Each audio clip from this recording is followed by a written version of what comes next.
ઘરમાં અચાનક કંકાસ કજિયા ઊભા થઈ જાય છે. બહેનો કહેતી હોય છે કે મારા ઘરવાળા બહાર હોય ત્યારે તો એકદમ સીધા સરળ સાદા, ઘરે આવીને શું થઈ જાય છે ખબર નથી પડતી. આ રૂમમાં જેટલી વધારાની વસ્તુ કચરો કોઈ પણ પડેલો એને અત્યારે જ ખાલી કરો. ઘરના કંકાસ કજિયા અને ડાયવોર્સ સુધીની વાત કરાવી નાખતા નોર્થ વેસ્ટને રિપેર કઈ રીતે કરવો, અમુક સૂચનો અત્યારે દઉં છું, ધ્યાનથી સાંભળજો. શક પણ સહેલાઈથી થતા નથી, અથવા શક પણ થવામાં ક્યાંક ક્યાંક અડચણો આવી જાય કે પૂર્વનું ઘર લેવું જોઈએ, ઉત્તર દ્વારનું ઘર લેવું જોઈએ.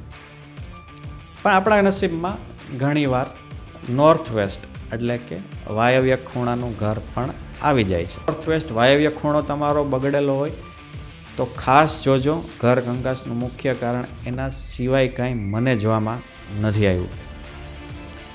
વાયવ્ય ખૂણો જ્યારે એક હદ કરતાં વધેલો હશે ત્યારે હસબન્ડ વાઈફમાં ડોમિનન્સીની રેસ ચાલશે કે મારું ચાલવું જોઈએ, તારું ચાલવું જોઈએ, તારું શું કામ ચાલે, મારું જ ચાલવું જોઈએ. સામાન્ય વાસ્તુના ફેરફારથી આપણે આપણું લગ્ન જીવન અથવા ઘરમાં બહેનોનું જીવન સરળ કરી શકીએ છીએ.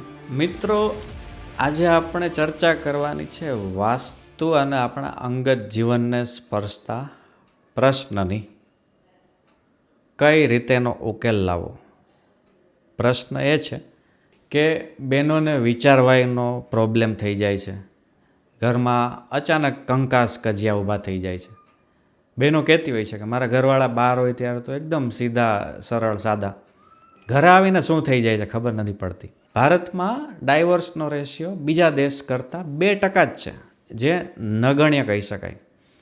પણ વાસ્તુ, બગડેલું વાસ્તુ એ 2%ને છેલ્લા 3 વર્ષમાં 20% સુધી લઈ ગયું છે. તો સામાન્ય વાસ્તુના ફેરફારથી આપણે આપણું લગ્ન જીવન અથવા ઘરમાં બહેનોનું જીવન સરળ કરી શકીએ છીએ. ફરીથી સ્વાગત છે તમારું શ્રીમ આયુર્વેદ એન્ડ વાસ્તુ ચેનલમાં. હું છું doctor Milan Solanki, BAMS MS, ex HOD અને પ્રોફેસર, સરકારી આયુર્વેદ કોલેજ, ભાવનગર. મારી વાસ્તુની શરૂઆતથી અત્યાર સુધીમાં મને એવું હતું કે મોટાભાગે પૈસા અને આવા પ્રશ્નોને લઈને જ લોકો આવતા હશે. પણ હું રોજના 2 કોલ એવા એટેન્ડ કરું છું કે જેમાં બહેનો બિચારી રોતી કગળતી હોય કે સાહેબ મારા લગ્ન જીવનનું કંઈક કરો, કદાચ એમાં ભંગાણ થશે. બહુ સરળ ઉપાય હોય છે અને આપણું લગ્ન જીવન બચી પણ જાય છે. તો આજે આપણે ચર્ચા કરવી છે કે શા માટે ઘરમાં કંકાસ કજિયા થાય છે, શા માટે બહેનોને ચિત્તભ્રમ, ઓવર થિંકિંગ, એન્ઝાયટી આ બધું થઈ આવે છે. આપણા વડવાઓ કહી ગયા છે કે પૂર્વનું ઘર લેવું જોઈએ, ઉત્તર દ્વારનું ઘર લેવું જોઈએ.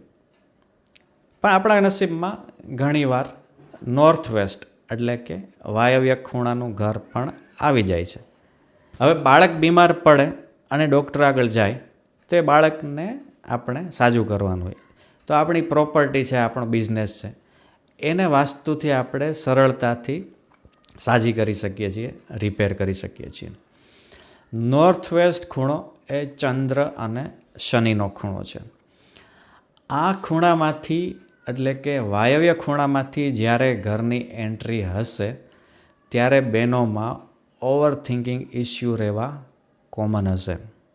એ જ વ્યક્તિ જ્યારે ઘરની બહાર જશે તો એમ લાગશે કે આ વ્યક્તિ બહાર તો બહુ સરળ વ્યવહાર કરે છે, ઘરે આવીને એને શું થઈ જાય છે. તો નોર્થ વેસ્ટનો ખૂબ મોટો રોલ છે. નોર્થ વેસ્ટ એટલે કે વાયવ્ય ખૂણામાં જ્યારે કટ પડશે ત્યારે આ સમસ્યા અતિશય વકરી જશે. કેમ કે વાસ્તુ મુજબ દરેક દિશાના અલગ અલગ દેવતાઓ એટલે કે એનર્જી હોય છે. એ ખૂણો જ ના હોય તો ત્યાંની એનર્જી પ્રોપર વર્ક કરતી નથી અને ત્યાં રહેતા હોય એ લોકોમાં એ સ્વાભાવિક છે, એ ફેરફાર બતાય છે. તો નોર્થ વેસ્ટ વાયવ્ય ખૂણો તમારો બગડેલો હોય તો ખાસ જોજો. ઘર કંકાસનું મુખ્ય કારણ એના સિવાય કાંઈ મને જોવામાં નથી આવ્યું. વાયવ્ય ખૂણો જ્યારે એક હદ કરતાં વધેલો હશે ત્યારે હસબન્ડ વાઈફમાં ડોમિનન્સીની રેસ ચાલશે કે મારું ચાલવું જોઈએ, તારું ચાલવું જોઈએ, તારું શું કામ ચાલે, મારું જ ચાલવું જોઈએ. વાયવ્ય ખૂણાને કંટ્રોલમાં રાખવો પણ એટલો જ જરૂરી છે.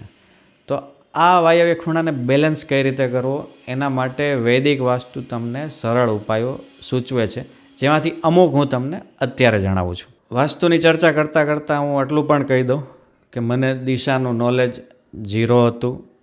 વાસ્તુ વિષય મને ગમતો પણ નહીં, પણ એના રિઝલ્ટ મેં જોયા, મારી સામે દાખલા જોયા અને આ આટલા વર્ષોની પ્રેક્ટિસ મેં જોઈ. વાસ્તુથી ઘણું બધું સુધારી શકાય છે. તો વાયવ્ય દિશાની ખબર કઈ રીતે પડે? અત્યારે જ વિડીયો અટકાવી દો અને જોઈ લો આપણા ઘરની વાયવ્ય દિશા કઈ છે. સૂર્ય કઈ દિશામાં ઉગે છે આપણને બધાને ખ્યાલ છે. સૂર્ય જે દિશામાં ઉગે એને કહેવાય ઈસ્ટ, પૂર્વ દિશા. એનાથી વિપરીત દિશા એ કહેવાય પશ્ચિમ. તો આપણા ઘરની પશ્ચિમ બાજુમાં ફરી જઈએ અને જમણા હાથના ખૂણામાં જે દિશા આવે એને કહેવાય વાયવ્ય. આ સિવાય મોબાઈલથી તમારે જોવી હોય તો મોબાઈલમાં અપ્રોક્સિમેટ ઘરની વચ્ચે ઊભા રહી નોર્થ ઉપર 0 નીડલ કરી નોર્થ વેસ્ટ જ્યાં લખાઈને આવે છે એને કહેવાય વાયવ્ય ખૂણો. ના સમજાણું હોય તો આપ બીજી વાર સાંભળજો. તો ઘરના કંકાસ, કજિયા અને ડાયવોર્સ સુધીની વાત કરાવી નાખતા નોર્થ વેસ્ટને રિપેર કઈ રીતે કરવો, અમુક સૂચનો અત્યારે દઉં છું, ધ્યાનથી સાંભળજો. જ્યારે તમારા વાયવ્ય ખૂણામાં મોટી બારીઓ પડતી હશે, ત્યાંથી પવન પ્રકાશ વધારે આવતો હોય તો એ બારીઓને બને ત્યાં સુધી બંધ રાખો અને જો બંધ થઈ શકે એમ ના હોય તો ત્યાં બ્લુ કલરના પડદાનો ઉપયોગ કરો. 1. નંબર 2, આ રૂમમાં જેટલી વધારાની વસ્તુ, કચરો કોઈ પણ પડેલો હોય એને અત્યારે જ ખાલી કરો. નંબર 3, આ રૂમને શક્ય હોય તો ક્રીમ અથવા ઓફ વ્હાઇટ કલરનો રંગ આપી દો. આ રંગ આપણા લગ્ન જીવનનો રંગ બચાવી શકશે. બહેનોમાં એક ટેવ હોય છે કે વસ્તુ ક્યારેક ક્યારેક અનાયાસે સંગ્રહ થઈ જાય છે. ખાસ કરીને મોબાઈલ છે, વધારાનો ભંગાર છે, એ ન રાખો. આ ભંગાર આપણા મગજમાં પણ ભંગાર જેવા વિચાર આપશે. તો આ ભંગારની એનર્જી આપણા જીવનમાં કાંઈ કામની નથી. આપણા જીવનને ભંગાર થતું અટકાવવા માટે ભંગારને ઘરમાંથી કાઢીએ. હમણાં એક પ્રશ્ન, થોડો ગંભીર પ્રશ્ન કહી શકાય કે ઘરમાં જુવાન દીકરીઓના શક પણ સહેલાઈથી થતા નથી અથવા શક પણ થવામાં ક્યાંક ક્યાંક અડચણો આવી જાય, ખાસ કરીને દીકરીઓમાં. તો દીકરીઓનો બેડરૂમ નોર્થ વેસ્ટમાં કરી શકાય કે જેની લગ્ન યોગ્ય ઉંમર છે. આ ખૂણામાં એનો બેડરૂમ કરશું તો સગપણ થવાની અડચણો ઓછી થઈ જશે. આ દીકરીઓનો સેન્સિટિવ ટોપિક હું એટલા માટે લઉં છું કે મા બાપને એવા પ્રશ્નો આવે છે, સાહેબ નક્કી થઈ ગયું, 2 વાર 3 વાર છોકરા જોઈ ગયા, પણ એન્ડ ટાઈમમાં વાત ફસકી જાય છે. તો પહેલાં તો નોર્થ વેસ્ટને ક્લિયર કરાવો, વૈદિક વાસ્તુથી એને ટ્રીટ કરાવો અને પછી આપણી દીકરીઓને એ રૂમ આપશું તો સગપણના પ્રશ્નો આસાનીથી સોલ્વ થઈ શકશે. તો આ થઈ આપણા ઘરના નોર્થ વેસ્ટ ખૂણાને લઈને વૈદિક વાસ્તુના પણ કાંઈ પ્રશ્ન હોય તો તમે મને કોમેન્ટમાં જણાવી શકો છો, મારી ટીમનો કોન્ટેક્ટ કરી શકો છો.